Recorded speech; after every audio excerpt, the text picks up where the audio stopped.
अस्सलामुअलैकुम and a very good morning. Expresso में आपको खुशामदीद कहेंगे। मैं हूं Armila Hasan and I am Imran Hasan. इस उम्मीद और दुआ के साथ कि आप खैरियत से हैं और इस दुआ के साथ कि अल्लाह आज के दिन को आपकी जिंदगी के अच्छे दिनों में शामिल करे, आपका दिन बहुत अच्छे से गुजरे, जो आपने सोचा है वो हो जाए।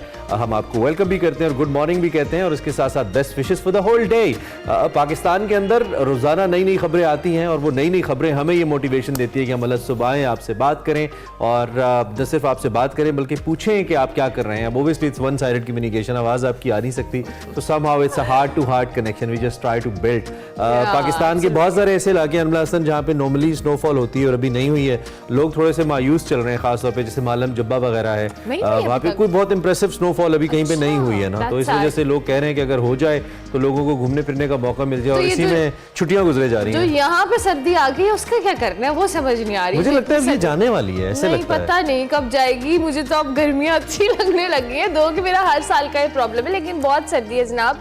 और हम भी भागते दौड़ते पहुंच ही गए हैं। आज स्कूल्स के हवाले से कहा जा रहा है जी कि कल हमने आपको खबर दी थी कि स्कूल खोल दिए गए हैं। 2 के छोटे बच्चों के लिए जिसमें नर्सरी और प्रेप के बच्चे हैं उनके लिए स्कूल्स को बंद कर दिया गया और 1 क्लास से ऑनवर्ड्स बच्चे जो है स्कूल जाएंगे। 1 हफ्ता मजीद सस्पेंड किया गया है। सो हमने कहा ये भी आपको बता दें, छोटे 1 क्लास के बच्चों के लिए अच्छा है, कम से कम जो है ना वो थोड़ा सा उनको रिलीफ मिल गया ना थोड़ा। हाँ ठीक है, नहीं छोटे बच्चे जाना है। अच्छा नहीं छोटे बच्चों, नर्सरी प्रेप के बच्चों को नहीं जाना। ऑलराइट, चले वैसे बेहतर ही है। एक और मैं पढ़ रहा था वो अच्छा है कि उनको यूनिफॉर्म के अलावा कहा है कि आप कोई भी कपड़े गर्म पहन के आए तो ये अच्छा है। और उसके अलावा जो भी आउटडोर फंक्शंस हैं जैसे असेंबली वगैरह होती है उसमें वो बंद है कि आप आउटडोर ना करें और किसी भी किस्म के पर्चे भी मनसूख हैं जब तक ये ठंड का सीजन चल रहा है। चलें क्या पार्टी है? पार्टी तो है लेकिन हमें नहीं मिलती। मुझे अच्छा ये लग रहा है कि कम से कम थोड़ा सा ख्याल तो है। अब मैं वंस अगेन इस प्लेटफॉर्म से रिक्वेस्ट करूंगा सीएम पंजाब से या अथॉरिटी से, महकमा तालीम से, सेक्रेटरी एजुकेशन से कि आप ये जो हीटिंग और कूलिंग का निजाम है स्कूल्स के अंदर, इसके ऊपर एक प्रोजेक्ट की बुनियाद पे काम शुरू करें। तमाम बच्चे जो स्कूल जाते हैं उनको कोई हीटिंग का निजाम हो, कूलिंग का निजाम हो वहाँ पे। सबसे ज्यादा हमारे टैक्स के पैसों पे इन बच्चों का हक है जो इस वक्त स्कूल्स में जा रहे हैं। और पहले ही हमारे इतनी आबादी स्कूल से बाहर, जो बच्चे स्कूल जा रहे हैं एटलीस्ट उनको तो फैसिलिटेट किया जाए, जो बाहर है उनके हवाले से तो इकदाम होने ही चाहिए। आगे बढ़ते जी प्रोग्राम में, आपको पता है पाकिस्तान और न्यूजीलैंड के दरमियान 5 T20 मैचेस की सीरीज है, उसकी ट्रॉफी की रहनुमाई कर दी गई है। T20 सीरीज की ट्रॉफी की रहनुमाई में पाकिस्तानी कप्तान जो है शाहीन शाह अफरीदी और जो कीवी कप्तान है केन विलियमसन वो शरीक हुए और न्यूजीलैंड के खिलाफ ऑकलैंड में होने वाली सीरीज के हवाले से आपको बताएं तो पहले T20 मैच के लिए पाकिस्तानी क्रिकेट टीम का जो एक खाका कह लें तैयार कर लिया गया और पहले T20 में शाहीन शाह अफरीदी की जो कप्तानी है उसमें पाकिस्तानी टीम 4 फास्ट बॉलर्स के साथ मैदान में उतरेगी। शाहीन शाह अफरीदी खुद होंगे, हारिस रऊफ होंगे, जमान खान होंगे और चौथे फास्ट बॉलर जो है आमिर जमाल। वेलकम बैक हारिस रऊफ साहब, कैसे हैं आप? I hope you gonna play well for Pakistan. बड़े अच्छे प्लेयर तो हैं लेकिन बस टेस्ट सीरीज से जरा गायब हो गए थे और फिर हमने देखा कि हमारी बॉलिंग बेचारी को इतनी कामयाब रही नहीं। खैर इस वक्त जराए का ये भी बताना है कि जो पहला T20 है इसमें leg break googly bowler Usama Mir पर मोहम्मद नवाज को तरजीह दी जाएगी। भाई नवाज इज बैक, हम कहते थे नवाज क्यों आ जाते हैं, तो नवाज फिर आ गए, फिर सवालात उठेंगे। जबकि wicket keeper Mohammad Rizwan my favourite, उनके साथ इनिंग्स की शुरुआत साइम अयूब करेंगे। ये एक्सपेरिमेंट भी किया जा रहा है। बाबर आजम 1 डाउन आ सकते हैं और उसके साथ साथ जारे मिजाज ओपनर फखर जमान, कैप्टन फखर जमान नंबर 4 पर खेलने के लिए राजी हैं। इस चेंज को एक्सेप्ट किया उन्होंने और इसके अलावा by the sources Azam Khan इस 11 रुकनी टीम में शामिल हुए तो वो बतौर विकेट कीपर खेलेंगे। और न्यूजीलैंड और पाकिस्तान के दरमियान जो 5 मैचों की सीरीज है एज वी टोल्ड यू, इसका पहला मैच कल ऑकलैंड में होगा।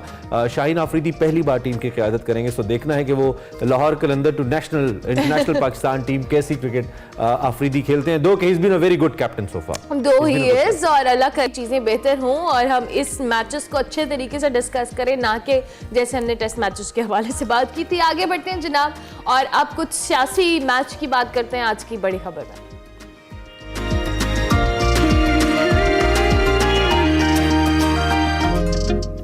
जी सियासी मैच भी उम्मीद है कि ड्रॉ नहीं होगा, इसका भी फैसला होगा। और कल तो एक टीम ने अपने प्लेयर्स उतार दिए। PMLN ने कल अपने बहुत सारे टिकट होल्डर्स का ऐलान कर दिया। 8 फरवरी को आपको मालूम है ये मैच होने जा रहा है। It's a one day match but a very important match, I mean जिसकी तैयारी कई सालों चलती है और ये वो वनडे मैच होता है। खैर जनाब, कौन किस जमात से इलेक्शन लड़ेगा मुकम्मल तौर पर फैसला होने को है। इलेक्शन कमीशन उम्मीदवारों के इंतखाबी निशान अलॉट करेगा और 22 दिसंबर को Tehreek Insaf inter party election है, आपको याद है, उस पर इलेक्शन का बल्ले का निशान तहरीक इंसाफ से पहले छीन लिया गया। या छिन गया और फिर कल उनको वापस मिल गया। इस पर अब इलेक्शन कमीशन में मुशावरत जारी है कि क्या इस फैसले पे बिनवान अमल किया जाए या फिर सुप्रीम कोर्ट से रुजू किया जाए। ये एक बड़ा अहम इस वक्त अमर है। दूसरी जानिब जो रहनुमा पीटीआई बैरिस्टर अली जफर हैं, वो ये कहते हैं कि तहरीक इंसाफ को इलेक्शन जीतने से अब कोई नहीं रोक सकता। पेशावर हाई कोर्ट ने कानून के मुताबिक फैसले की रवायत कायम की है, ऐसा अली जफर साहब का कहना है। उन्होंने इलेक्शन कमीशन के हवाले से उन्होंने कहा कि उसने गैर कानूनी ऑर्डर से बल्ले का निशान उनसे छीना था। इलेक्शन कमीशन हमारा मुखालिफ बन गया है, अगर इलेक्शन कमीशन ने सर्टिफिकेट जारी नहीं किया तो ये तौहीन अदालत होगी, ऐसा भी बैरिस्टर अली जफर ने कहा। बिल्कुल। दूसरी जानिब चेयरमैन पीटीआई बैरिस्टर गौहर ने कहा है कि आज तहरीक इंसाफ इंतखाबी उम्मीदवारों का ऐलान करेगी, मुल्क के हर हल्के से उम्मीदवार मैदान में उतारेंगे और बानी पीटीआई जेल में रहे तो पोस्टल बैलेट की दरख्वास्त भी दायर करेंगे। दूसरी जानिब इलेक्शन ट्रिब्यूनल ने लाहौर के बाद मियां वाली से भी बानी पीटीआई को इलेक्शन लड़ने के लिए नाअहल करार दे दिया है। बानी पीटीआई के जो NA 89 मियां वाली से रिटर्निंग ऑफिसर ने जो कागजात नामजदगी उनको मुस्तरद कर दिए थे, जिसके खिलाफ उन्होंने ट्रिब्यूनल में अपील दायर की थी।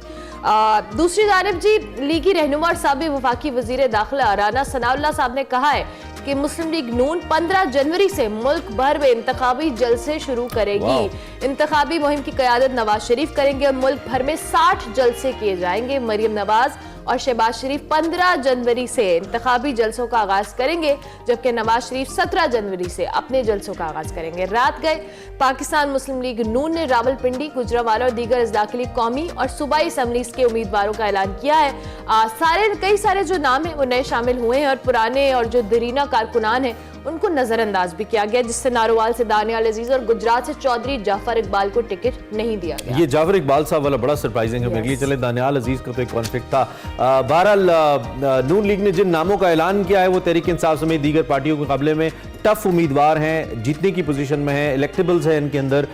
दानियाल अजीज ने आज़ाद हैसियत से इलेक्शन लड़ने का ऐलान किया है। उन्होंने अपनी अहलिया के हवाले से भी कहा है कि जो आज़ाद हैसियत से इलेक्शन लड़ेंगी, और साथ साथ उन्होंने कहा कि अगर महंगाई पे बात करना जुर्म है तो ये जुर्म मैं करता रहूंगा, ये भी उन्होंने कहा। Obviously he was hitting somehow Ehsan Iqbal साहब। हमारे साथ माजिद निजामी साहब मौजूद हैं, सीनियर तज्जियाकार हैं, उनसे जरा इस बारे में बात करते हैं। माजिद, गुड मॉर्निंग, आप कैसे हैं? ठीक ठाक हैं? जी बहुत शुक्रिया।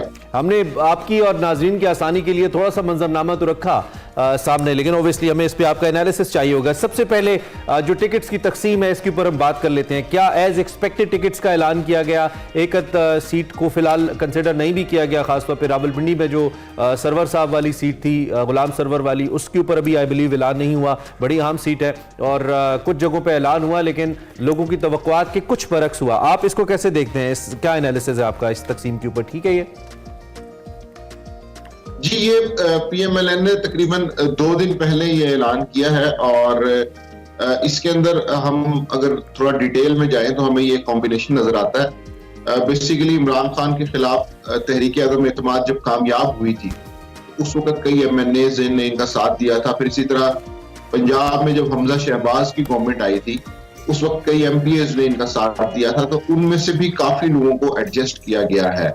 और अगर जिनको एडजस्ट नहीं किया गया अभी वो हल्के ओपन हैं, उन्हें होल्ड किया हुआ है, यानी कि उन पर आज और कल तक मुशावरत जारी रहेगी।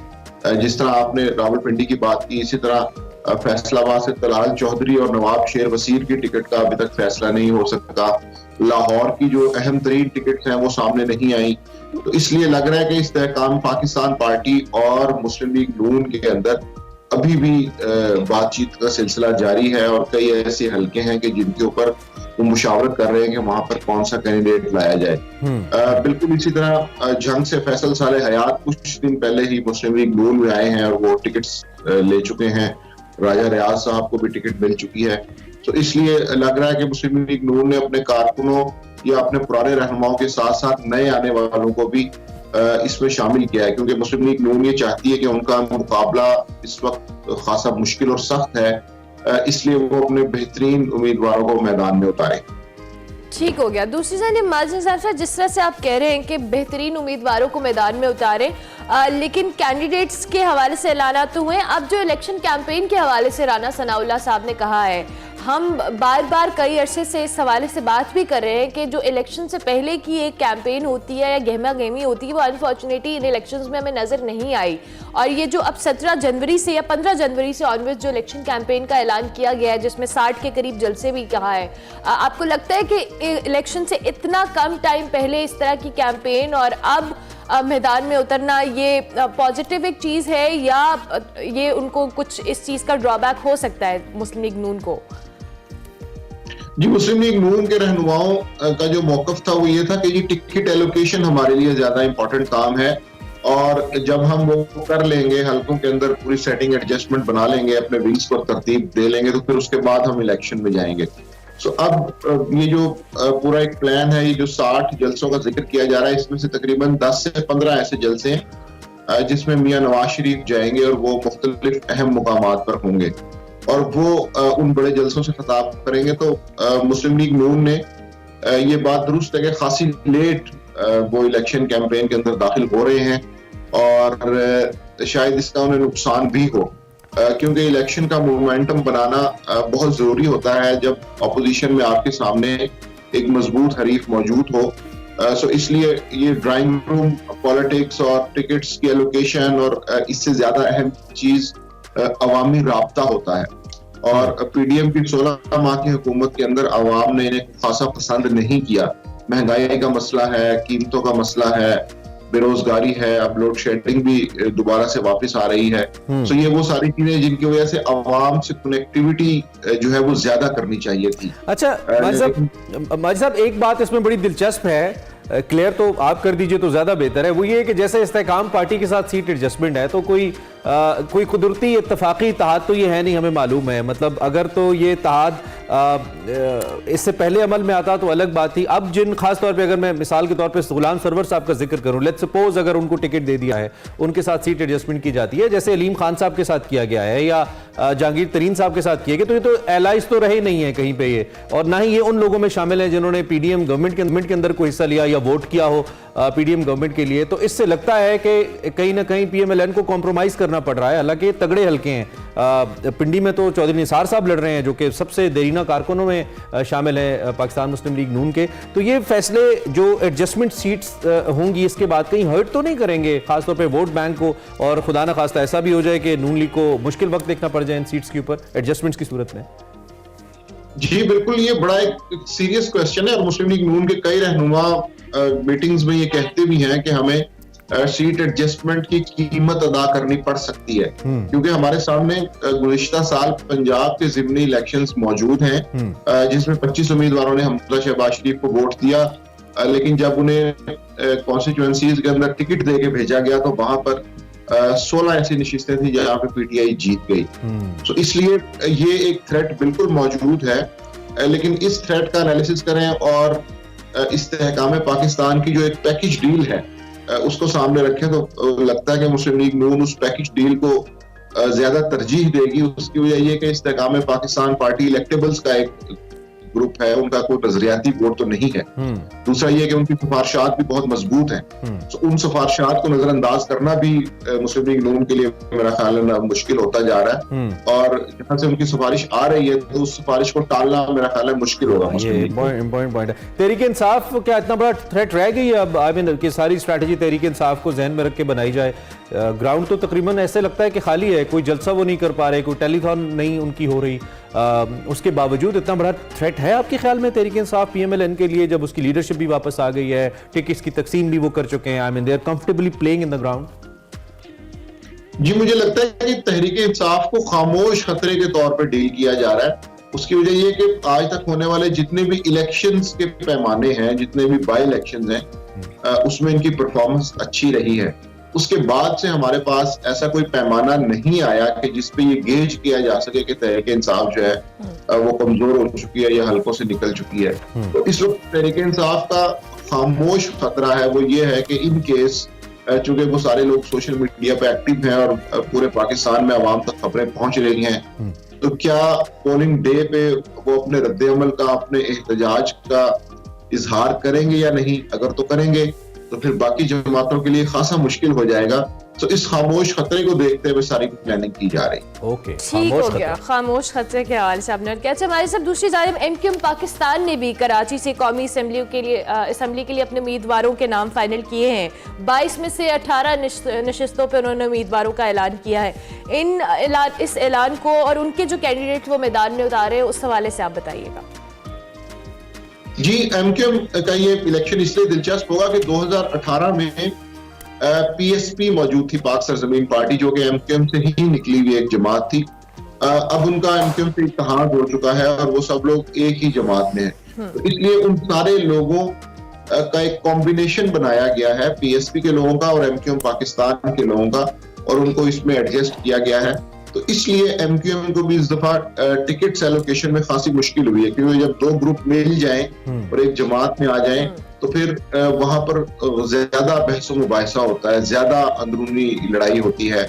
और उसके बाद ही एमक्यूएम ने अपने उम्मीदवारों का ऐलान किया है। तो अभी तक की जो इतलात है उनमें यह है कि एमक्यूएम इन कैंडिडेट्स के ऊपर कंसेंसस रखती है और इसलिए उन्होंने इसके ऊपर खासी ताखीर की और अब ऐसे लगता है कि वो पीपल्स पार्टी को एक अच्छा मुकाबला देंगे कराची में। अच्छा, ये कराची फैक्टर बड़ा इंपॉर्टेंट है इस पे बात करना, चूंकि पिछली दफा भी कराची की जो सीट्स थी they played a very important role Tehreek Insaf की हुकूमत बनाने में।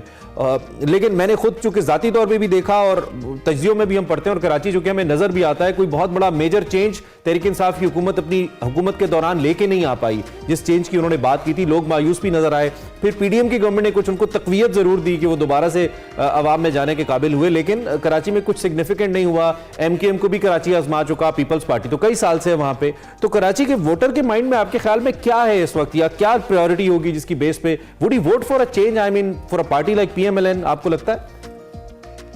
जी, मुझे इसमें एक और इंटरेस्टिंग पॉइंट जो नजर आता है जिस पे आपने निशानदही की, वो ये है कि लोकल गवर्नमेंट के अंदर जमाते इस्लामी को कराची के वोटर्स ने एक बड़ा चंक दिया, एक बड़ा हिस्सा दिया और वो इस पोजीशन में आ गए कि वो मेयरशिप की तरफ जा सकें। लेकिन फिर अल्टीमेटली पीपल्स पार्टी ने तहरीक इंसाफ के कुछ मुनहरिफ अराकीन को मिलाकर तो इस सारे मैदान में मनूवरिंग कर ली। तो इसलिए वो जो एक थर्ड फैक्टर की आप बात कर रहे हैं वो शायद मुस्लिम लीग नून तो ना हो, लेकिन जमाते इस्लामी ने लोकल गवर्नमेंट के जो इलेक्शन है उनके अंदर बड़ा अच्छा परफॉर्म किया था और उसकी बेसिस पर ये भी कहा जा रहा है कि हो सकता है इन इलेक्शंस के अंदर भी वो एक अच्छे नंबर ऑफ वोट्स लेके सामने आए, क्योंकि आपने जिस तरह बात की कि मुस्लिम लीग नून ने उस तरह से सिंध पे तवज्जो नहीं दी, पीपल्स पार्टी और एमक्यूएम को लोग आजमा चुके हैं। 2018 में तहरीक इंसाफ को मैंडेट दिया, तो हमारे पास रिसेंट एग्जांपल जो है वो जमाते इस्लामी की है कि जिसको आवाम ने अपनी तरफ से एक एतमाद का मौका दिया है। तो हो सकता है कि मुस्लिम लीग नून की बजाय वहां पर जमाते इस्लामी के वोट बेहतर हों। ठीक है, अब बिल्कुल आखिर में 2013 के इंतखाबात में ऐसा लगता था कि अवाम अब ये जो मजहबी जमातों की सियासत है इसकी जानिब शायद नहीं जाएंगे, जो फंडामेंटलिस्ट काइंड ऑफ दाएं बाजू की जमातें हैं। लेकिन 2018 के इंतखाबात में भी हमने देखा पार्टीज लाइक तहरीक लब्बैक बहुत बड़ा वोट बैंक उनका रहा। मुझे खुद इत्तेफाक हुआ 6-7 कराची के हलकों में मुख्तलिफ जगहों को कवर करने का, तो बहुत मेजर और बहुत सी ऐसी जगह थी जहां पे उनके उम्मीदवार तीसरे नंबर पे भी आए दो पार्टीज के बाद। तो ये जो मजहबी वोट बैंक है ओबियसली पाकिस्तान में बहुत ज्यादा है, लोग बहुत फॉलो करते हैं। इन जमातों की तरफ क्या रुझान आप देखते हैं? खासतौर पर पंजाब में मैं तहरीक लब्बैक की एग्जाम्पल दे सकता हूँ, एंड KPK में हम दीगर जमातें जैसे JUI है या जमात इस्लामी का आपने खुद भी जिक्र किया।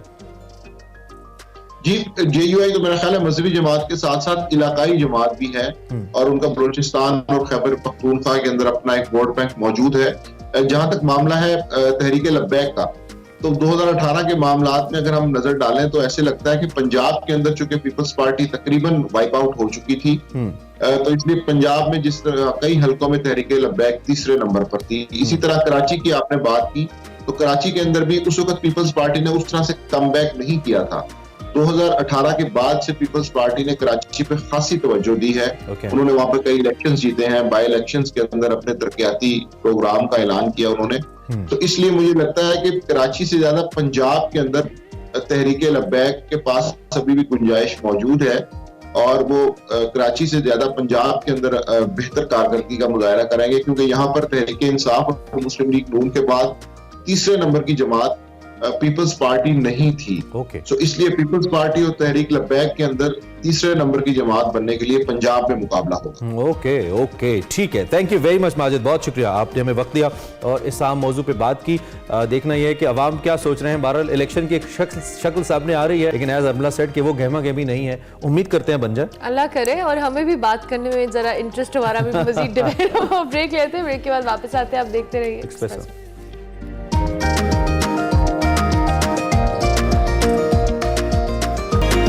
फैरा फैज मेरा पाकिस्तान में आज जैन मत मजहब में आचार्य का खिताब पाने वाले आत्मा राम जी की समाधि गई हैं और उसके बारे में कुछ बता रही हैं। आपको दिखाते हैं आज का मेरा पाकिस्तान। मुख्तलिफ जिसे कहते हैं ना गौर खोज के बाद और स्टडीज़ के बाद उन्होंने एक इसकी जो शाख थी हिंदुज़म में से वो निकाल के, तो ये जैन मत जिसमें अदम तशद्दुद और बहुत ही प्यार मोहब्बत और इंसानियत ह्यूमैनिटी की और ओवरऑल किसी भी जानदार चीज़ की हिफाजत का इसमें नज़रिया पाया जाता है। तो सर अगर हम बात करें श्री आत्मा राम जी की, जी, तो इन्होंने तपस्या कब शुरू की थी और किस तरह से ये तपस्या करते थे और कितना अरसा की इन्होंने तपस्या? ये तकरीबन अपनी 43 ईयर्स की एज तक ये तपस्या में रहे हैं। मुख्तलिफ जगहों पे अहमदाबाद और राजस्थान, इंडिया के मुख्तलिफ जो हिंदुस्तान के इलाके हैं वहाँ से इन्होंने तालीमात हासिल की। मुख्तलिफ राहबों के साथ मुख्तलिफ जो उस ज़माने के जो स्कूल ऑफ थाट्स थे हिंदुज़म के, वहाँ से तालीमात हासिल की। आखिर इनका सफ़र यहाँ पे आके ख़त्म हुआ है। ठीक है। और ये उन्हीं की यहाँ पे स्थान यानी कि उनकी राख को दफनाया गया और इस पे इनके जो अकीदतमंद हैं वो अपनी अकीदत का इजहार करने के लिए पूरी दुनिया से यहाँ पे हाज़िरी देते आते हैं। तपस्या से क्या मुराद है? क्या क्या चीज़ें जो हैं उनको खुद से डिटैच करना पड़ता है या किन चीज़ों के साथ खुद को अटैच किया जाता है? तपस्या ऐसा है कि एक मुसलसल इनकी एफर्ट है, दीन अपने मज़हब के साथ इनकी एक लगाव है और उसकी स्टडीज़ हैं और मुख्तलिफ जो इनके श्रीमान होते हैं, जो इनके मॉक्स होते हैं, उनकी कंपनी में रह के और अलहदगी में तन्हाई में रह के गौर व फिक्र करते हैं और इतना डीप चले जाते हैं अपनी स्टडीज़ में, ये तपस्या में खाने की ज़रूरत नहीं महसूस होती। अच्छा। उसमें फिर ना कपड़ों की ना हुलिये की किसी चीज़ की भी इनको फिर महसूस नहीं होता और ये सिर्फ़ और सिर्फ जिस मंजिल की तरफ गामजन होते हैं ये उसी मंजिल की तरफ चलते रहते हैं। मैं चाहती हूँ कि आप मुझे विजिट भी कराएं। बताता चलूँ कि जैन मत से तल्लुक़ रखने वाले 28 मई को गुजरांवाला का विजिट करते हैं। ये मेन टेंपल है, ठीक है, जहाँ पे श्री आत्मा राम जी की मेन जो बिल्डिंग का हिस्सा है, यहाँ पे उनकी जो स्थान बनाया गया है जहाँ पे उनको दफन किया गया है, वो मेन जगह है, वो यहाँ पर मौजूद है। और ये मंदिर भी हम इसको कह सकते हैं। जी। अभी आपने जिक्र किया 28 मई का, जी, तो ये स्पेसिफिक डेट क्यों है? आत्मा राम जी का ये डेथ का दिन। अच्छा सर, हम जैसे जिक्र कर रहे हैं श्री आत्मा राम जी का, तो जब उनके वालिद की डेथ हुई थी तो उनकी जो वालदा हैं वो उनको कहाँ पर लेकर चली गई थी? ये गुजरात के इलाके में, होशियारपुर के इलाके में और मुख्तलिफ शहरों में उन्हें तालीमात के लिए और ज्ञान के लिए और स्टडीज़ के लिए उनके पेरेंट्स ने उनको सपोर्ट किया। वहाँ पर उनको जैन मत, ये जो मज़हब है, उसके हवाले से इनकी परवरिश कैसे की गई थी? वहाँ पे मुख्तलिफ जो जैन साधु हैं उनकी कंपनी में रहे और इनका रुझान फिर ज़्यादा हो गया मूर्तियों की तरफ, तो फिर इन्हें वहाँ से मूव करना पड़ा। ये मूव करके फिर अहमदाबाद, गुजरात और राजस्थान उसका सफ़र किया, जहाँ से इन्हें मज़ीद ज्ञान मिले। ये साधु कब बने? अहमदाबाद में मुख्तलिफ जो साधुओं की जो बैठक हुई उसमें इन्हें खिताब मिल गया, इनको स्टेटस मिल गया सितंबर का। ठीक है। और फिर ये फर्दर इसी तरह से अपनी मज़हब में डीप और आगे से आगे ये स्टडी करते हुए और ज्ञान हासिल करते हुए आगे चलते रहे। ये जो बिल्डिंग है ये कब बनी थी, किसने बनवाई थी? गुजरांवाला की एक फैमिली है जो अभी भी दिल्ली में बिजनेस कर रही है, गोल्ड अच्छा। का और बर्तनों का। अशवानी जैन साहब उनके अब मौजूदा नस्ल को रिप्रेजेंट कर रहे हैं। उनके नाना जो यहीं गुजरांवाला के पापड़ा बाज़ार के रहने वाले थे, वो गोल्ड स्मिथ थे, यहाँ के गोल्ड का एक बड़ा वसी कारोबार चलाते थे। उन्होंने इस बिल्डिंग को बनाने का ठान लिया और इस बिल्डिंग को बनाना शुरू कर दिया 1904 में। अच्छा। जो कि 10 तक मुकम्मल हो चुकी थी, लेकिन इसकी मज़ीद तोसी और मज़ीद इसकी तज़ीन और आइश में मज़ीद कुछ साल लगे और ये 1920 तक मुकम्मल तौर पे ये जितनी बिल्डिंग आपको नज़र आ रही है ये सारी 1920 तक ये कंप्लीट हो चुकी थी। ठीक है। अच्छा, इसमें मैं देख रही हूँ मेरे राइट साइड पे भी और लेफ्ट साइड पे भी कुछ कमरे मौजूद हैं, तो ये कमरे किस पर्पस के लिए बनाए गए थे? ये जो विजिटर यहाँ पे अकीदतमंद या यात्री यहाँ पे आते थे ज्ञान हासिल करने के लिए और इबादत करने के लिए, और उनकी रहाइश का बंदोबस्त इन्हीं कमरों में होता था। इसमें कुछ अरसा दरस व तदरीस का काम चलता रहा, यहाँ पे बच्चों को पढ़ाया जाता रहा, और फिर इस यहाँ पे एक पुलिस की चौकी कायम कर दी गई। अच्छा। ताकि इसकी हिफाजत हो सके और इसको मतलब मेंटेन किया जा सके। श्री आत्मा राम जी की अपने मजहब के हवाले से क्या क्या खिदमात रही हैं, क्या क्या किया है उन्होंने? ये बड़े ही ज़्यादा पॉपुलर और एक्सेप्टेबल थे, और इन्होंने ना सिर्फ के अपना ज्ञान बहुत ज़्यादा मुस्तफ़ीद किया ओवरऑल पूरे हिंदुस्तान और पूरी एंटायर वर्ल्ड को भी इनके लोग पाए जाते हैं, इनके फॉलोअर्स। तो इन्होंने अपनी इस पोजीशन का फ़ायदा उठाते हुए जितने भी पूरे पंजाब आज का ये सेगमेंट पसंद आया होगा। मुझे दीजिए इजाज़त और देखते रहिए Expresso. Welcome back to Expresso. मेरा बैठा हुआ गला सिर्फ मौसम की वजह से नहीं है। मैं कल गलती से जनरल स्टोर पे चला गया था कुछ चीज़ें लेने, और फिर वो एक मिसरा है ना, फिर उसके बाद चिरागों में रोशनी न रही। पहले जाते थे हम स्टोर से बड़े शौक से, जो चीज़ चाहिए होती थी अनमला हसन वो लेते थे और आराम से बिल देते थे। अब तो चीज़ उठाते हुए स्टोर के अंदर जाने और वापस आने तक एक धड़का सा है जो लगा रहता है, और उसकी वजह कीमतें हैं। अभी अभी हमें मालूम पड़ा, और कल कुछ लोगों को मालूम पड़ा कि अंडे 400 रुपए के दर्जन हो गए। 400 रुपए दर्जन नाजरीन अंडे आपको मिलेंगे। पहले मुर्गी एक गनीमत होती थी किसी के घर में बनना, अब वो मुर्गी को छोड़े, अब मुर्गी जो अंडे देती है वो भी एक गनीमत है जो आपको खाने को नसीब अल्लाह करे हो जाए। 400 रुपए दर्जन अंडे मिल रहे हैं। अगर आप प्रोटीन का कोई भी इंटेक, जो लोग जिम जाते हैं, दीगर चीजें उनको प्रोटीन जिमर्स क्या करेंगे? हाँ वैसे जो वो बेचारे 400 के अंडे खरीदेंगे तो कमजोर हो जाएंगे, फिर थोड़ा मतलब कैसे इतनी अच्छा। और महंगाई ये भी होगी? बड़ी इंटरेस्टिंग बात है कि हर स्टोर पे जो थोड़ा एलीट या नीश एरिया में स्टोर है उसमें मजीद डिफर करते हैं उसमें उसके मजीद rates, महंगे। और जो आम दुकानों वो में elite मिलते हैं- मुर्गियों के अंडे हैं ना, हाँ वहाँ पे एलीट मिलते मुर्गियों के अंडे। कुछ समझ नहीं आ रही, अंडे आप खरीदें सर पे मारे क्या करें, कुछ समझ नहीं आ चले रहा। एक फायदा तो ये होगा कि इलेक्शन के अंदर सियासतदान बच जाएंगे। अंडे 400 रुपए दर्जन हो गए, हमको लेके मारेंगे मारेंगे इनको। तो मुझे लगता है गंदे अंडे भी महंगे हो गए होंगे ना, जो लेके जो मारने के काम आते हैं। लेकिन भाई पॉइंट ऑफ कंसर्न ये है कि एक तरफ तो वैसे ही अंडे महंगे, और दूसरा जो रेट लिस्ट आती हैं, जो प्राइसेस आती हैं सरकारी, उस पर अमल दरामद नहीं होता। मैं अक्सर अपने बाबू साहिबान से अपील करता हूँ, बड़ी बड़ी गाड़ियों में जो घूमते हैं हमारे एसीज डीसीज जो डिस्ट्रिक्ट ऑफिसर्स होते हैं, दे शुड मेक श्योर यार, उनको बाहर आना चाहिए, मार्केट्स के विजिट्स करने चाहिए, मंडियों के विजिट करने चाहिए। बहुत फर्क पड़ता है, और सबसे ओवर बढ़के प्राइसिंग ये तो जो फर्क पड़ता है ना। हर दुकान के ऊपर अलग से एक डीसी रेट वाला काउंटर होता जी, है, और एक और उसमें कुछ पड़ा नहीं होता कुछ नहीं वैसे, पड़ा होता, हाँ। और इतनी खराब सब्जी डीसी उसमें साहब की होती आंखों है। में सुरमा ही डाला होता है और उसमें। इतनी खराब सब्जी चीजें फ्रूट उस डीसी काउंटर पे होते हैं कि आप परेशान हो जाएं कि ये आपने खरीदने हैं तो आम पब्लिक क्या ही खरीदेगी। तो नाजरीन, आज हमारा जो सेगमेंट है तड़के अंडों के ऊपर है। हाँ, अंडों के ऊपर है। सिकंदर बट सेगमेंट के अंदर हमें बता रहे हैं कि जो प्रोटीन आप खाते थे मुर्गियों के अंडों से, वो मुर्गी तो आपको मिलती नहीं, अब अंडे भी 400 रुपए हैं। तो क्या आवाम का इस पर आवाम क्या reaction? कहते हैं? देखते हैं। अस्सलाम वालेकुम। एक्सप्रेसो की सुबह तड़के तड़के मैं हूं सिकंदर बट। पाकिस्तानी रुपया अपनी कदर खोते हुए इस मुकाम पर आ पहुंचा है कि इस वक्त 40 रुपए में एक मुर्गी का अंडा फरोख्त हो रहा है। पाकिस्तान में पोल्ट्री प्रोडक्ट्स की बेलगाम कीमतों को किस तरह रेगुलेट किया जाता है और क्यों ये सारिफ की पहुंच से बाहर होती जा रही हैं, आज हम इसी बात का जायजा लेंगे। मेरे साथ रहिएगा।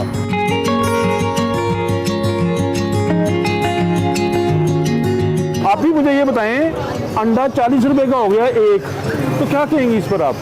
मैंने घर में मुर्गियां रखी हैं, मैं कुछ नहीं कह सकती। ये हमारे साथ एक खातून मौजूद हैं कि जिनको 40 रुपए का अंडा बुरा नहीं लग रहा। क्यों? इन्होंने अपनी देसी मुर्गियां रखी हुई हैं। 40 रुपए का एक अंडा मिल रहा है। जी जी। आप दिन में कितने अंडे खाते हैं? कभी भी नहीं खावांगे, ये 40 रुपए का जो होएगा। कितने का होगा तो आप खाओगे? ये होना चाहिए था 10 रुपए का होना चाहिए। तो फिर आप कितने खा जाओगे? फिर तो भाई 2-3 खा जाऊंगा मैं। 10 रुपए का होने के बाद भी 2-3 खाओगे आप? क्या आपको ये पता है कि ये चिकन महंगा क्यों हुआ? महंगा इसलिए हुआ कि आगे आ रहे इलेक्शन, ठीक तो है। ज़ाहिर है इलेक्शनों में ये चलेगा, तो ज़ाहिर है फिर बिरयानी तो चलनी है, चाहे नून लीग है, चाहे PTI है, चाहे वो इख्तिजाम पाकिस्तान फरदोस अजकवान है जिसमें। तो आप ये पैदल हेलमेट पहन के क्यों फिर रहे हैं? तो भाई फिर अभी आपको पता है 17,000 रुपये पुलिस वालों को खिला बैठे हैं। अब पैदल भी चलान हो जाता पैदल भी चलान, भैया ने ऐसे इशारे पे गए, उन्होंने चलान कर दिया हमारा। है। इन भाई का इशारे पे चलान क्या हुआ, इन्होंने दिल पे ले लिया। अब ये पैदल भी हेलमेट पहन के। आज से साल पहले किचन चलाने में और आज किचन चलाने में क्या फर्क बहुत देखा? डिफरेंट है, बहुत डिफरेंट है। तो एक वक्त था जब मैंने पिछले साल जो मैं राशन ले रही थी तब मेरा 8,000 का 9,000 का पूरे मंथ का आता था। अब मेरा वही राशन 21,000 का है। चिकन की कीमत जो चल रही है इस वक्त, बहुत महंगाई है, बहुत महंगा है। क्या इसकी आपको कोई रूट कॉज समझ में आती है कि वजह क्या है इसकी महंगाई की? ये बस जो हमारी हुकूमत है ना, बस वो ही नहीं ठीक है। अंडा हो गया 40 रुपए का, क्या कहोगी आप? हमारी आवाम ने ठीक ऐसा ही होना चाहिए। यानी आप चाहती हैं कि ये आवाम गुनाहगार है, लिहाजा इस पे महंगाई होनी चाहिए? आवाम को ये सही हो रहा है उनके साथ। अमूमन घर में रूटीन के तहत हफ्ते में कितनी बार चिकन पकता है? हफ्ते में पकता ही कोई नहीं, जब मेहमान कोई आता जब भी पकता है। इनकी बात सुनकर मुझे एक लतीफ़ा याद आ गया कि मुर्गी के बारे में कहा जाता था कि मुर्गी गरीब आदमी ज़िंदगी में 2 बार खाता है। एक तब जब वो बीमार हो जाता है और दूसरा तब जब मुर्गी बीमार हो जाती है। अंडा 40 रुपए का एक हुआ और आप देसी मुर्गे खा रहे हैं यार बस क्या कर, ये भी मजबूर है, बंदा बीमार हो गया, इसकी वजह से फिर ये गला वगैरह ठीक हो जाता है, इसलिए ले रहे हैं। बस मजबूरी है, क्या करे, हर चीज़ महंगा है। ये भी देख लें जी, ये खुशी के लिए या मौसम के लिए चिकन नहीं खा रहे देसी, ये डॉक्टर की प्रिस्क्रिप्शन लिखने के बाद मुर्गी लेने आए हैं। डॉक्टर ने बतौर दवा इनको मुर्गी लिख के दी। बिल्कुल यही बात। घर के लिए चिकन खरीदे हैं, शॉप के लिए? घर के लिए पाकिस्तान में ये कीमत मुनासिब है? कम होनी चाहिए, जितनी महंगाई आपके सामने है। गवर्नमेंट को चाहिए कि इस पे गौर करें। गवर्नमेंट बिल्कुल इस तरफ नहीं आ रही। गवर्नमेंट लगी हुई सड़कें बना रही है, पुल बना रही है, डैम बना रही है, बस उस पर लगी हुई है। डैम भी कहाँ बन रहे हैं? इस तो आम रही है। उनको सिर्फ पुलों का पता कि हॉस्पिटल के रात को छापे करा लिए थे, उसको डिस्पाइड कर दिया, उसको कर दिया। आम के लिए वो कुछ नहीं कर रहे।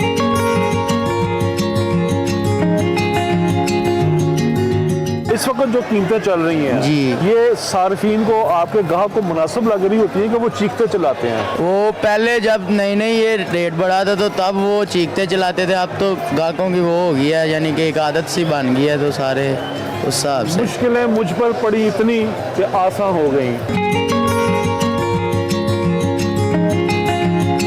40 रुपए का एक अंडा बिक रहा है ना, देखिए 2 कंटेनर या 20 या 50 कंटेनर सोयाबीन के पाकिस्तान में आए हैं। ये अगर इस्तेमाल हो, फीड वालों की फैक्ट्रियों में इस्तेमाल हो और फीड सस्ती हो तो अल्लाह आपका भला करे, तो अंडा सस्ता हो जाएगा। जो हमारा बाहर से आता है ना माल हमारे गरीबों को इस्तेमाल होने के लिए, वो सियासतदानों की तिजोरियां भर देता है। एक दुकानदार मुझे मिला, उसका कहना था जो 40 रुपए का एक अंडा मिल रहा है ना, उस पर आप हिसाब कर लें, कैलकुलेशन कर लें, 17 रुपए सरकार ले रही है। बिल्कुल वो सही कह रहा है, 17 रुपए से भी ज्यादा ही लेती होगी। देखिए 7,000 रुपए की तो फीड की बोरी दे रहे हैं और जितनी फैक्ट्रीज है ना 90% सरकारी लोगों की है, तो वो सरकार ही खा रही है।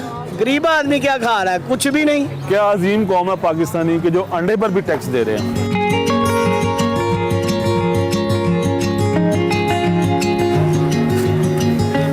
ये था आज का एक्सप्रेसो तड़के तड़के, जिसमें हमने पोल्ट्री प्रोडक्ट्स की बेलगाम कीमतों के काबू से बाहर होने का जायजा लिया। हासिल बहस कुछ यूं है, इन पोल्ट्री प्रोडक्ट्स की कीमतों का तयन मुख्तदर ताकतें करती हैं, जबकि आवाम में रहने वाले होलसेलर और रिटेलर्स का मार्जिन वहीं का वहीं है। तड़के तड़के से मुझे दीजिए इजाजत। अल्लाह हाफ़िज़। Welcome back to Expresso. Program के दूसरे हिस्से में आपको खुशामदीद कहें। आपको सेगमेंट दिखाते हैं सफर है शर्त, और आज वकार मलिक दिखा रहे हैं कि हुंजा में कैसे खुसूसी अफराद को मुआशी तौर पर खुद मुख्तार किया जाता है। देखिए। जे खैबर उम्बा मुझसे पूछ रहा आप किधर के हो?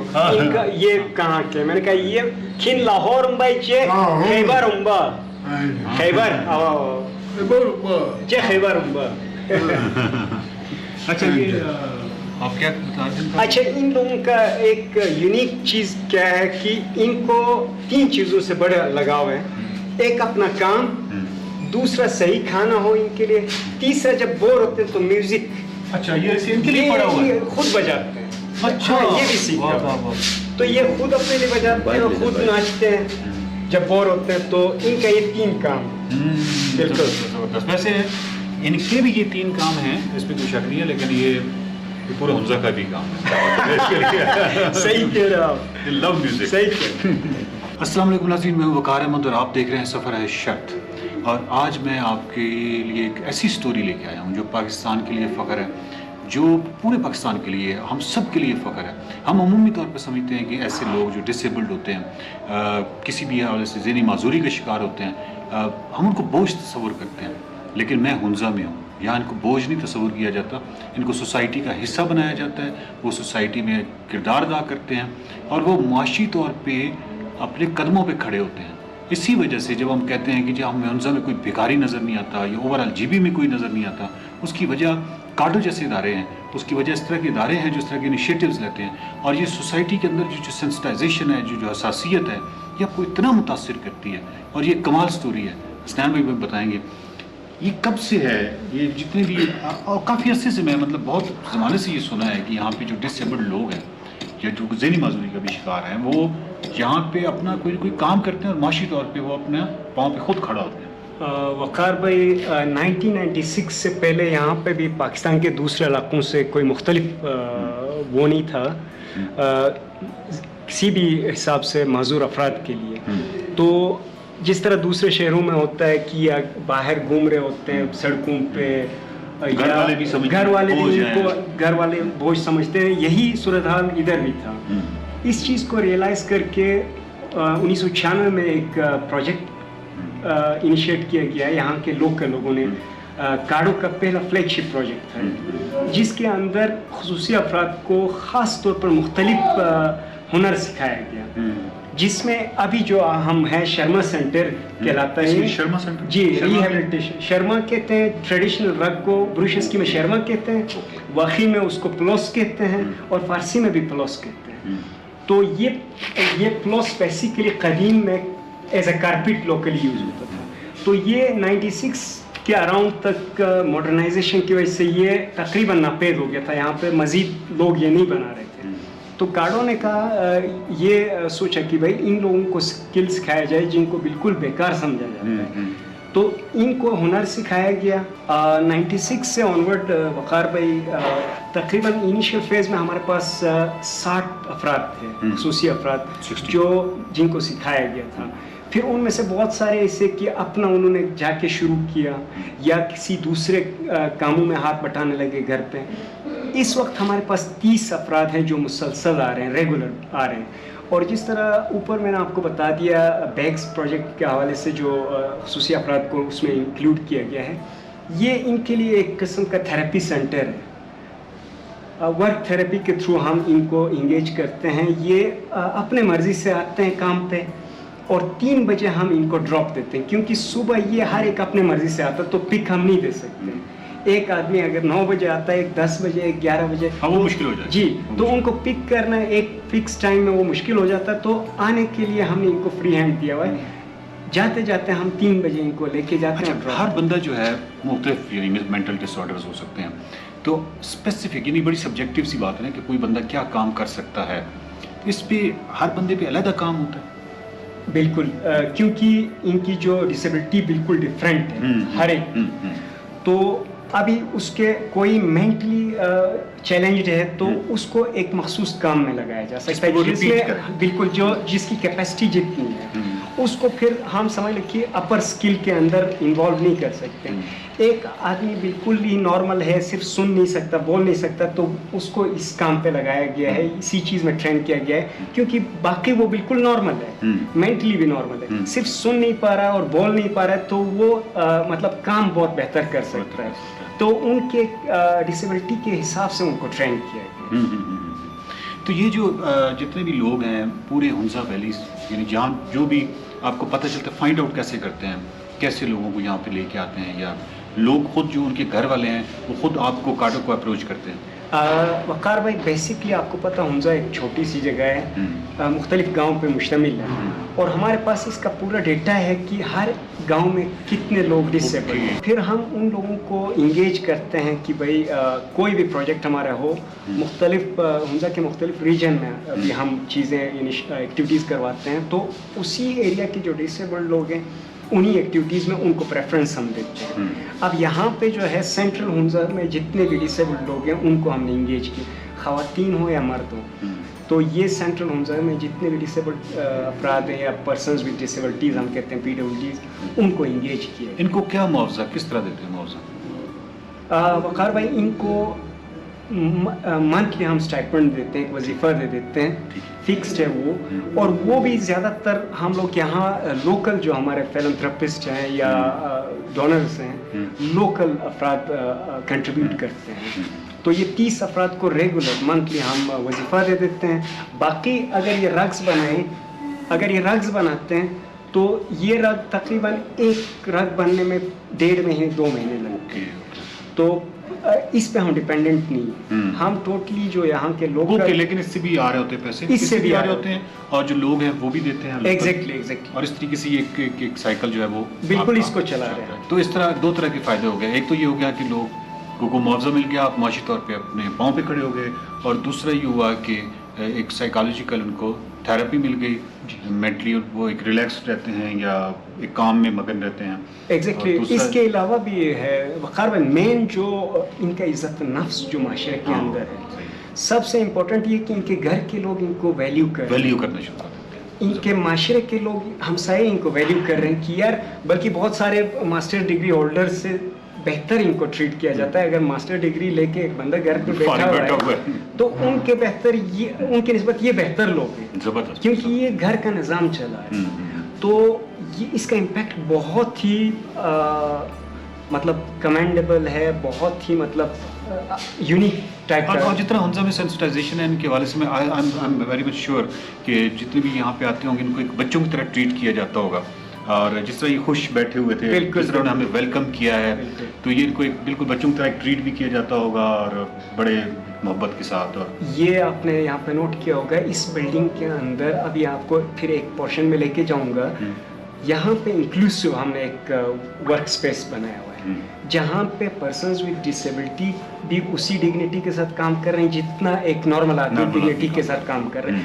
IT के हवाले से अभी हमारे पास डिजिटल हब है, जितने रिस्पेक्टेबल और डिग्निटी के साथ वो लोग काम कर रहे हैं, सेम डिग्निटी के साथ ये भी काम कर रहे हैं इसी बिल्डिंग के अंदर। तो मतलब यहाँ पे इज्जत नफ्स बहुत इंपॉर्टेंट चीज़ है कि इनको रिगार्ड आप दे दो, इनकी इज्जत नफ्स को आप ठेस ना पहुँचाओ। ज़बरदस्त साहब, मैं बहुत शुक्रगुजार हूँ। सबसे पहले मैं अपने आपको एक बहुत ही मेरे लिए एक इज़्ज़त अफजाई है और एक बहुत समझिए कि ऑनर फील कर रहा हूँ कि इन जगहों पे आना और फिर इन लोगों के साथ मिलना और फिर इस तरह की स्टोरी के साथ वाकफियत हासिल करना। इस हवाले से हमारे अंदर जो बहुत सारी ऐसी चीज़ें होती हैं जो हमें डिस्करेज करती हैं, हमें ये बताती हैं कि एक नेगेटिविटी हमारे अंदर पैदा होती है, ये वो चीज़ें हैं जो हमें आगे की तरफ लेके जाती हैं। मैं ऑप्टिमिस्टिक होता हूँ, मैं समझता हूँ कि पाकिस्तान जो है वो कितना खूबसूरत मुल्क है, और ये पूरे पाकिस्तान के अंदर अगर यही मॉडल्स इस तरह काम करना शुरू कर दें तो मेरा नहीं ख्याल कि टूरिज़म के हवाले से, सियाहत के हवाले से, लैंडस्केप के हवाले से, कल्चर के हवाले से, हिस्ट्री के हवाले से, आर्कियोलॉजी के हवाले से, किसी भी हवाले से ये मुल्क जो है वो दुनिया के किसी मुल्क से पीछे है। मैं बहुत शुक्रगुजार हूँ। Thank you very much. यहाँ से सेपरेशन बिल्कुल बेसिक यहाँ से शुरू।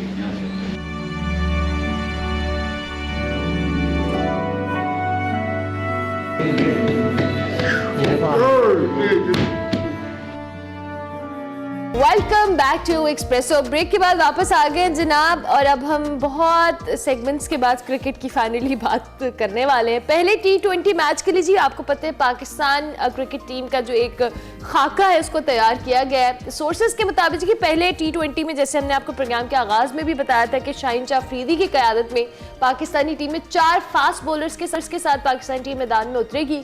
शाहीन शाह अफरीदी के अलावा हारिस रऊफ, जमान खान और आमिर जमाल स्क्वाड का हिस्सा होंगे, जबकि जराए का ये भी कहना है कि पहले T20 में जो लेग ब्रेक गुगली बॉलर है उसामा मीर, उन पर मोहम्मद नवाज को तरजीह दी जाएगी, जबकि विकेट कीपर मोहम्मद रिजवान के साथ जो इनिंग्स की शुरुआत है वो साइम अयूब करेंगे और साथ साथ बाबर आजम जो है वो 3rd नंबर पर खेलेंगे, जबकि फखर जमान नंबर 4 पर खेलने के लिए बिलाखिर राजी हो गए हैं। साथ साथ आजम खान के हवाले से भी अगर वो 11 रुकनी टीम का हिस्सा हुए तो बतौर विकेट कीपर खेलेंगे। पाकिस्तान और न्यूजीलैंड के दरमियान आपको पता है 5 मैचेस की T20 सीरीज है, उसका पहला मैच जुम्मे यानी कल 12 जनवरी को ऑकलैंड में खेला जाएगा। बिल्कुल, और शाहीन शाह अफरीदी पहली बार टीम की क़यादत करेंगे। हमने कुछ एनालिसिस आपके सामने रखा, बाकी की सर्जरी के लिए हम तशरीफ लेकर जाते हैं। हमारे साथ डॉक्टर ऑफ क्रिकेट मौजूद हैं, नाना ज़दर मिर्जा इकबाल बेग साहब। हमें नहीं मालूम कराची साहब कितनी ठंड है, लेकिन लाहौर की शदीद सर्दी में हम एक्सपेक्ट करें कि ऑकलैंड के मौसम में, जो कि कंपैरेटिवली आई बिलीव अच्छा मौसम होता है वहाँ पे इस वक्त क्रिकेट के लिए, ठंड नहीं होती है, अच्छी क्रिकेट होगी। कैसे देख रहे हैं आप सर? बड़ी इंपॉर्टेंट सीरीज आ गई है T20। बहुत बहुत शुक्रिया इमरान, आपको भी और अरमला दोनों को सुबह बखैर। यकीनन लाहौर के मुकाबले में कराची में सर्दी तो कम है, और ऑकलैंड में चूंकि समर सीजन है वहां पर तो तकरीबन टेम्परेचर ऐसा है कि इत्मीनान के साथ लोग घास पे बैठकर मैच देखेंगे। और इम्तिहान है शाहीन शाह अफरीदी का, पहली मरतबा पाकिस्तान की क़यादत कर रहे हैं। 2018 में जब आए थे इनके भाई रियाज आफरीदी ने मुझे बताया था दुबई में कि मेरा भाई बड़ी मेहनत कर रहा है और वो जो है इतना दिन पाकिस्तान के लिए खेलेगा, और वही हुआ कि उसने खेला। आपको याद होगा इनके भाई रियाज आफरीदी पाकिस्तान की जानिब से सिर्फ एक टेस्ट मैच खेले और उसके बाद वो ICL इंडियन क्रिकेट लीग में चले गए और उसके बाद किस्से पारीना बन गए। लेकिन शाहीन शाह अफरीदी ने अपने भाई का ख्वाब जो है उसकी ताबीर लेकर आए और वो अच्छा परफॉर्म कर रहे हैं। अब देखें कल क्या होता है, लेकिन न्यूजीलैंड की कंडीशंस में पाकिस्तानियों के लिए अपने आप को एडजस्ट करना खासा मुश्किल होता है, खासतौर पर बैटिंग के शोबे में, क्योंकि वहां पर गेंद स्पिन के साथ साथ हवा तेज चलती है तो स्विंग भी होता है। As compare to Australia, New Zealand की विकेट्स जो है they will be different from Australia. थोड़ी सॉफ्ट विकेट्स भी है और वहां गेंद स्विंग भी होता है, सीम भी होता है, तो मुश्किल होगी, लेकिन देखते हैं कि क्या होता है। ठीक है, तो हम सबसे पहले जरा बॉलिंग स्क्वाड अपना देख लेते हैं। एक तो शाहीन खुद leading from the front, Haris Rauf is making his comeback, कितना स्ट्रांग करेगा? और उसके साथ साथ आपके फेवरेट इन्वर्टेड कॉमर्स के अंदर Nawaz is also expected to be back. मेरे साहब बिल्कुल, नवाज को इमरान इसलिए रख रहे हैं कि वो बैटिंग अच्छी कर लेते हैं। उसामा मीर हालांकि बैट्समैन है, लेकिन नवाज ने माजी में 1-2 साल पहले आपको याद होगा इंडिया के खिलाफ दुबई में बड़ी अच्छी बैटिंग की थी, उनको ऊपर भी भेजा था, तो शायद ये एडवांटेज हो। लेकिन अभी तक मेरे ख्याल में टाई है दोनों के दरमियान, उसामा मीर और मोहम्मद नवाज के दरमियान। मैं अगर जाऊंगा तो डेफिनेटली मैं नवाज के साथ जाऊंगा। उसकी वजह यह है कि वहां हवा चलती है। उसामा मीर जो थे वर्ल्ड कप में इतने इंप्रेसिव नहीं रहे, वो फ्लाइट देते हैं और कीवी टीम बड़ी मजबूत है। आप उनकी बैटिंग को देखें इमरान, के केन विलियमसन है, डैरल मिचेल है, डेवन कॉनवे है, ग्लेन फिलिप्स है, उनकी बैटिंग बहुत तगड़ी है। तो उसे कैसे भूल सकते हैं? देखा जाए फिलिप्स बहुत मारता है। वो याद है आपको एक इश्तिहार आता था, यस रेचर यस, आपको शायद याद हो कि ना याद हो, वो बड़ा जबरदस्त इश्तिहार था एक। जी जी जी जी। अच्छा मिर्जा साहब, ये जो हम बैटिंग ऑर्डर की बात करें तो चेंज किया गया है। बाबर आजम नहीं ओपन करे, फखर जमान नहीं है, तीसरे नंबर पे बाबर आजम खेल रहे हैं, फखर जमान चौथे पे खेल रहे हैं। ये जो चेंज किया गया, आपको लगता है कि ये T20 के अंदर चूंकि हमारा जो बैटिंग ऑर्डर है वो बेहतर होता है और हमारी ओपनिंग भी ठीक थी, ये चेंज एक्सेप्टेबल है और अच्छा है चेंज? देखिए अरमला, माजी में लोग बड़ा क्रिटिसाइज करते थे कि बाबर आजम और रिजवान बहुत ज्यादा बॉल्स कंज्यूम करते हैं T20 क्रिकेट में। वो जब इनिंग्स ओपन करते हैं तो बहुत ज्यादा बॉलें खेलते हैं और नीचे आने वाले बैट्समैनों पर प्रेशर होता है, तो शायद उन्होंने, और बाबर आजम का वैसे भी गुज़िश्ता चंद माह से सितारा गर्दिश में है। अगर आप हकीकत की निगाह से देखें कि वो उस फ्रेम ऑफ माइंड में नहीं है जो परफॉर्म करे। अभी आप देखें कि वो 6ठे नंबर पर थे ICC की टेस्ट रैंकिंग में, अब 8वें नंबर पर आ गए। और बाबर आजम ने जो ऑस्ट्रेलिया के खिलाफ सीरीज में सिर्फ 126 रन बनाए 6 इनिंग्स में, तो लगता ही है कि वो कप्तानी से जो हटे हैं, जो उनका बिल्कुल फोकस आउट हो गया है। तो बाबर आजम को अब ये 1 डाउन खिलाएंगे, लेकिन Saim Ayub is a talented batsman. अगर आपने उसको 11 रुकनी स्क्वाड में रखना है तो उससे अच्छी इनिंग्स कोई ओपन नहीं कर सकता, वो अग्रेसिव है। आप लोगों ने देखा होगा इमरान 33 रन जो उसने बनाए ऑस्ट्रेलिया में जो सेकेंड इनिंग्स में, वो खासा दिलेराना अंदाज से खेला। तो मेरे ख्याल में साइम अय्यूब और रिजवान की ओपनिंग पेयर को अभी तो ये आजमाएंगे और बाबर आजम वन डाउन अगर आ जाए तो कोई कबात नहीं है। अच्छा, लेकिन मैं हैरान हूं कि फखर जमान को चौथे नंबर पे क्यों खिला रहे हैं, ये भी बड़े इंपॉर्टेंट है। लेकिन बाबर का चूंकि बहुत इंपॉर्टेंट है, बाबर की इतनी बड़ी फैन फॉलोइंग है इस वक्त, और मैं तो खुद कहता हूं कि बहुत अरसे के बाद पाकिस्तान ने क्रिकेट में एक ब्रांड बना है और ओब्वियसली उनकी मेहनत है, उनका टैलेंट है, बाबर आजम है वो। बाबर आजम की जब हम बात करें तो ये महज इसको उनका बैड पैच या एक डिप कह सकते हैं उनके करियर में जो फिल वक्त चल रहा है, या कहीं ना कहीं इंटेंट का इशू है, कहीं ना कहीं माइंडसेट का इशू है जो अल्टीमेटली बड़े प्लेयर के लिए सद तक भी खतरनाक होता है कि वो टीम से बाहर भी हो जाते हैं। हमारे पास विराट कोहली की एग्जांपल है, बड़े प्लेयर्स कई ऐसे हुए हैं ऐसे मौकों के ऊपर कि वो उनको टीम से ही बाहर होना पड़ गया। खुदा ना खास्ता कहीं ऐसा भी हो सकता है बाबर अगर ऐसे ही चलते रहे? देखिए माइंडसेट का तो इशू चल रहा है इमरान, जो नजर आ रहा है। और बैक पैच की आपने बात की तो हर बड़े क्रिकेटर की कैरियर में बैक पैच जरूर आता है। तो बाबर आजकल उस फेज से गुजर रहे हैं। बेइंतहा कामयाबियां हासिल करने के बाद जब आदमी नाकाम होना शुरू होता है तो डेफिनेटली उसके असरात तो उस पर मुरतब होते हैं कि मैं रन्स करूं किसी भी तरीके से, मैं दोबारा अपने उसी मूड में वापस आऊं मूड में। तो मुझे लग रहा है कि बाबर आजम जो है ना, थोड़ा सा इंटेंट का भी मसला है, थोड़ा साइकोलॉजिकल भी उन पे थोड़ा सा प्रेशर है। हालांकि हमने देखा ऑस्ट्रेलिया में एंजॉय करते नजर आए, लेकिन बज़ाहिर यही लग रहा है मुझे तो। अच्छा, दूसरी जानिब चूंकि हम कैप्टेंसी की बात करें, ये डिफरेंट बॉल गेम होता है इंटरनेशनल क्रिकेट। आप तो बहुत बेहतर समझते हैं, आपने तो बहुत बराह रास्त मुकाबले कवर किए हैं, देखें और हम भी बीइंग फैंस ओब्वियसली देखते हैं। एक लीग के अंदर कप्तानी करना जो कि बड़ी इंप्रेसिव थी शाहीन शाह की, और फिर एक बड़े टूर्नामेंट के अंदर पाकिस्तान की कौमी टीम की कप्तानी करना, these are both I mean different things ऐसा लगता है। लेकिन क्या आपको लगता है कि शाहीन के ऊपर जो जिम्मेदारी डाली गई है इतने मुश्किल टीम के खिलाफ उनके होम ग्राउंड के ऊपर, प्रूव कर पाएंगे खुद को, दो कि पाकिस्तान की अच्छा स्क्वाड है, अच्छे प्लेयर्स हैं उनके पास? आपने बड़ा अच्छा पॉइंट रेज किया इमरान के। देखें लीग की कप्तानी और मुल्क की कप्तानी करना दो डिफरेंट चीजें, और यकीनन प्रेशर होगा शाहीन शाह अफरीदी पर। शाहीन शाह अफरीदी ने 2018 में जब से अपना क्रिकेट कैरियर शुरू किया तो इंटरनेशनल क्रिकेट में उन्होंने 4,500 से ज्यादा ओवर्स किए इंटरनेशनल क्रिकेट में। और जो लीग्स खेलते हैं उन लीग्स में भी उन्होंने बहुत ज्यादा ओवर्स किए। एक तो उनकी बॉडी सस्टेन कर पाएगी, जिस तरह की उनकी फिटनेस का क्वेश्चन मार्क है, जैसे उनको सिडनी टेस्ट में रेस्ट कराया, और दूसरे कप्तानी का प्रेशर। ये दो चीजें जो है ये हॉर्न करेंगी यकीनन शाहीन शाह अफरीदी को। लेकिन वो फाइटर क्रिकेटर है, हमने देखा लाहौर कलंदर्स को 2 दफा उसने जितवाया, फाइट की, ही लेड फ्रॉम द फ्रंट। तो लगता यही है एक चैलेंजिंग टास्क है।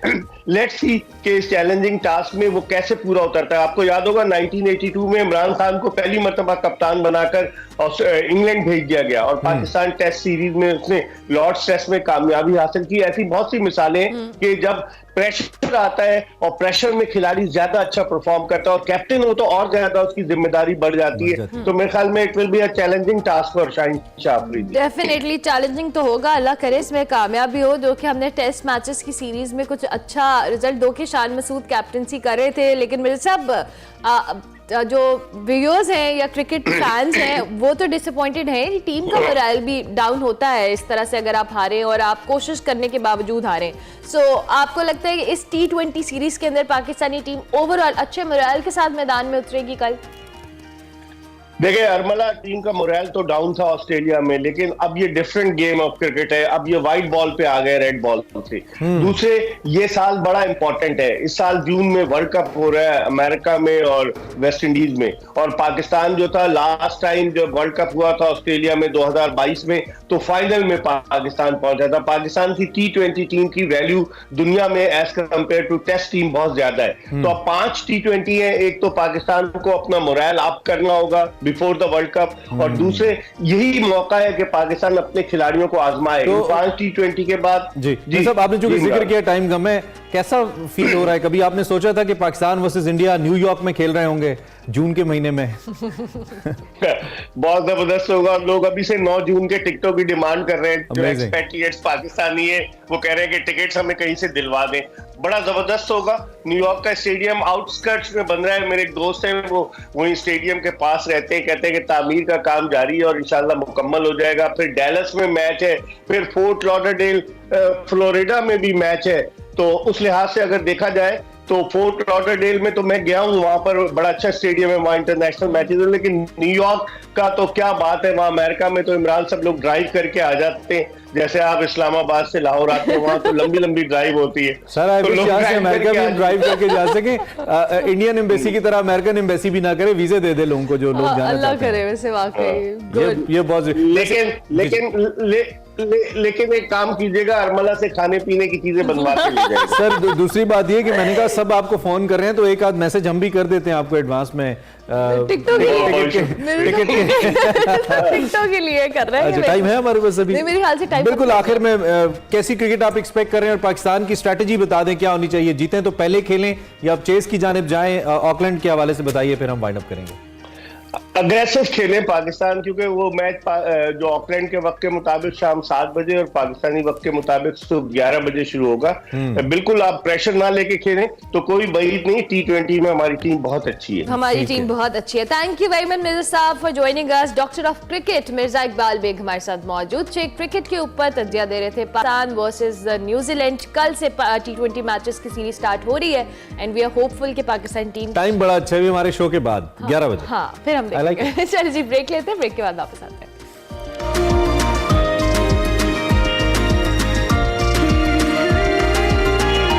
Welcome back. उम्मीद है आपका साथ हमारे साथ अच्छा गुजर रहा है, आपकी सुबह हम ज्यादा खराब नहीं कर रहे, बोर नहीं कर रहे आपको ज्यादा। इस वक्त हमारे साथ भाई एक्सप्रेसो टैलेंट के अंदर एक आर्टिस्ट मौजूद हैं। हम ऑफ एंड ऑन मशहूर लोगों को भी बुलाते हैं और ऐसे लोगों को भी बुलाते हैं जिनको आप नहीं जानते, और पहली दफ़ा हम आप से उनका तारुफ कराने की कोशिश करते हैं। आज हमारे साथ एक ऐसे नए सिंगर मौजूद हैं, जुनैद जट इनका नाम है। इंडियन आर्टिस्ट जो प्लेबैक सिंगर हैं, अरिजीत सिंह, उनकी आवाज़ से बड़ी मुशाबहत है इनकी। पाकिस्तानी राहत फ़तेह अली खान वगैरह के गाने बहुत अच्छे गाते हैं और ताल्लुक़ इनका गुजरात से है। पेशे के लिहाज से एक ड्राइवर हैं और इस वक्त भी अपनी गाड़ी के अंदर ही मौजूद हैं। तो चूँकि सोशल मीडिया पे लोगों ने बड़ा इनको प्यार दिया, हमने कहा ज़रा हम जुनैद से उनको बुला के सुनते हैं कि वो कैसा गा रहे हैं और वो मज़ीद क्या इरादे हैं, उनसे गपशप भी लगाते हैं। So right now all the way live from Gujrat Junaid sahab हमारे साथ मौजूद हैं। जुनैद जट अस्सलाम वालेकुम, कैसे हैं आप? ठीक ठाक हैं? वालेकुम अस्सलाम, ठीक ठाक, मैं ठीक ठाक। जुनैद, आपकी तो सोशल मीडिया पे बड़ी चर्चे हैं, आपकी वीडियोस, आपकी सिंगिंग वीडियोस वायरल हो रही हैं। ये गायकी का शौक कैसे और कब से है आपको? जी गायकी का शौक तो मुझे वैसे तो शुरू बचपन से ही था, लेकिन जो इम्प्रूवमेंट हुई है वो तकरीबन 3-4 साल हुए हैं। तो 3-4 साल में जो है ना मज़ीद ज्यादा शौक हुआ कि चलो यार कुछ ना कुछ करें। अब बस ऐसे एक इंटरव्यू दिया तो वो उम्मीद नहीं थी। तो ये बताएं कि सोशल मीडिया पे आप आए कैसे? कोई आपके साथ बैठा था या आपके किसी दोस्त ने आपकी वीडियो सोशल मीडिया पे डाली? ये पॉपुलैरिटी कैसे स्टार्ट हुई? जी मेरे साथ कोई दोस्त नहीं था, मैंने बस ऐसे एक प्लान किया था कि क्यों ना एक किसी को इंटरव्यू दिया जाए, उसमें मेरी आवाज हो सकता है कि लोगों तक पहुंच जाए। तो बाकी ऐसा सोचा नहीं था कि जितने उस वीडियो पे व्यूज आ गए और बस उसी से जो है ना काफी वायरल हो। कौन सा वायरल गाना था आपका जो जिसने आपको सबसे पहले लोगों तक पहुंचाया? जुनैद सुनाया हमें थोड़ा सा वो आपको सुनाता हूँ। जो सॉन्ग मैं समझता हूँ उस गाने से जो है ना आगे लोगों ने शेयर भी किया। जरूर और मैं समझता हूँ वो इंडिया का सॉन्ग है, वो ओ बेदर्दिया, वो थोड़ा सा बेदर्दिया। अच्छा सुनाइए।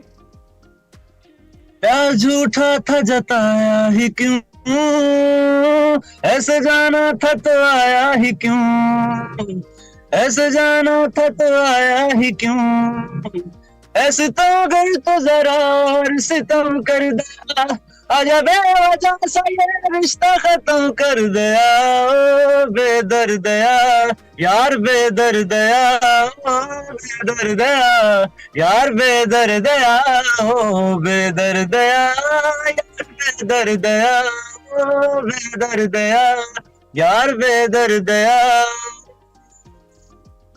बॉलीवुड म्यूजिशियंस देखते तो होंगे कि जो गाने वो इतनी टेक्स के बाद बनाते हैं, वो जो स्ट्रीट आर्टिस्ट मैं कहूँगा, आम खुद रो आर्टिस्ट कितना आसानी से उनको गा लेते हैं। ज़बरदस्त टैलेंट है भाई आपका। तो आप सिर्फ अरिजीत सिंह को ही गाते हैं या कुछ और आर्टिस्ट भी आपको पसंद है जुनैद? नहीं, मैं पाकिस्तान में भी सिंगर्स काफी अच्छे मुझे लगते हैं और इंडिया में भी हैं। पाकिस्तानी भी आपको एक सॉन्ग सुना देता हूँ। शौकत अली का खान, सुनाइए। जहाँ तुझे माफ किया। टूट कर प्यार करे दिल जो बिखर जाता है, टूट कर प्यार करे दिल जो बिखर जाता है, इश्क तो सामने आँखों के मुकर जाता है, अपनी धड़कन को मेरे दिल से छोड़ने वाले, जा तुझे माफ किया दिल को तोड़ने वाले, प्यार की राह में मुझको यूं छोड़ने वाले। क्या बात है जुनैद, आप बहुत जबरदस्त गाते हैं। तो अब आपने इसको आगे प्रोफेशनली सोचा है कि गाना है अपना कोई गाना, और इसको आगे किस तरह से लेके चलना है? मैंने वैसे तो ये सोचा है कि मुझे कोई अब OST जो है ना मिले, प्रोजेक्ट या कोक स्टूडियो प्लेटफॉर्म मिले मुझे, और इसके अलावा मैं वैसे अपना गाना लिख रहा हूँ। अच्छा। इंशाल्लाह बहुत जल्द वो उस भी करूंगा और मैं वो गाऊंगा। तो जहाँ पे बैठे हुए हो ये आपकी टैक्सी आप चलाते हैं, वैन है, क्या है ये, क्या कारोबार है, जिंदगी कैसे चल रही है? यही वैन है जो मैं चलाता हूँ। अच्छा। तो बस यही काम है मेरा जिसमें तो जिसमें अक्सर लोग जब वैन में बैठते हैं तो उनको गाना सुनाते हैं आप? कोई ऐसे आपके दोस्त हो, कोई सवाई हो जो कहे कि अच्छा जुनैद आप गाना सुनाओ, या आप खुद से गुनगुना रहे हो और वो फरमाइश कर दें? वो काफी दफा ऐसा हुआ कि एक दो दोस्त के साथ बैठ जाए तो वो मजबूर कर देता कि भाई सुनाना, कुछ ना कुछ तो सुनाना, फिर उनको सुनाना पड़ता तो है। जिसकी वजह से ओ बेदर्दिया गाया था उसका भी फिर फोन आया जब वायरल हुए कि तुमने मेरे दिल को छू गया तुम्हारी आवाज? नहीं नहीं आया उसका कोई फोन नहीं। मतलब कोई है जिसके फोन का आपको इंतजार था और आपने ये गाना गाया? अच्छा, क्या उन्होंने क्या मैसेज आया? बात है ऐसा नहीं कोई मैसेज नहीं आया, और कह रहे जाहिर सी बात है ऐसा अगर फील, ऐसा दर्द आवाज में हो तो कुछ ना कुछ तो होता है। नहीं तो कोई कहीं असर भी हुआ, मतलब कोई कुछ ये भी तो बताओ ना हमें। असर मेरा मतलब किसी का दिल पिघला? बस यही है कि मैं ये चाहता हूँ कि बस दिल तो पिघल जाता है ना, काफी अब दिल पिघल रहे हैं, लेकिन अभी मेरा जस्ट जो टारगेट है ना वो यही है कि एक दफा अब आप सख्त हो गए। गुड सीन है, गुड सीन है। नहीं, बहुत अच्छा आप गा रहे हो माशाल्लाह। हमें कुछ और सुनाओ जुनैद। अच्छा चलो आपको एक सॉन्ग सुनाता हूँ जी। नूरे जहां नूरे मोहब्बत दोनों जुड़े तुझसे पिया, पागल या जोगी मुझको कहो तुम, हाँ मेरा इश्क सबसे जुदा, मेरी मोहब्बत का हर लम्हा तुझ में ही गुम सा गया, ना मैं हूँ ना मैं दीवाना, कह दो मुझे जो पिया, तेरा मेरा है प्यार, ऊंचा है तो कदमों में सर रख दूं, ये जीवन क्या अगर मांगे तू, मेरी जान नजर कर दूं, तेरा मेरा है प्यार अमर।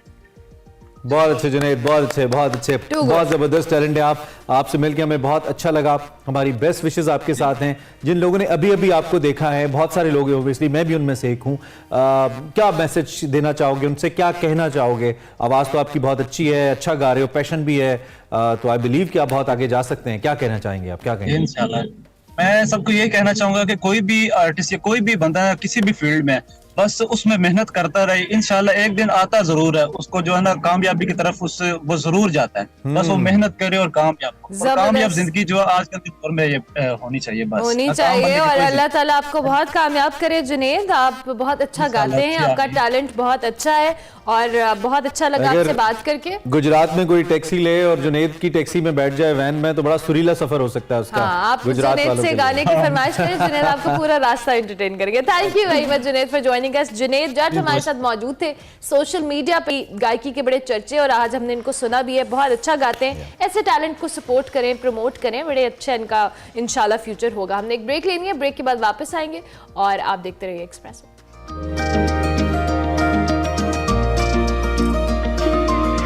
Welcome back. प्रोग्राम का आखिरी हिस्सा है और उर्दू के अजीम शायर और मज़ानिगार इब्ने इंशा साहब के तज़किरे के बगैर आज का दिन और प्रोग्राम नामुकम्मल है। आज उनकी 46वीं बरसी मनाई जा रही है।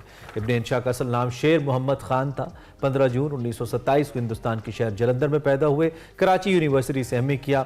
उनकी शायरी के मजमू में उस बस्ती के कूचे में, चांद नगर, दिल वहशी और कलाम शामिल हैं। जब भी हम इब्ने इंशा साहब का जिक्र करते हैं तो इस कलाम के बगैर उनका जिक्र नामुकम्मल रहता है। इब्ने इंशा को हमने याद किया, अल्लाह उनको गरीक़ रहमत करे। आज ही के दिन इस जाने फानी से कूच किए।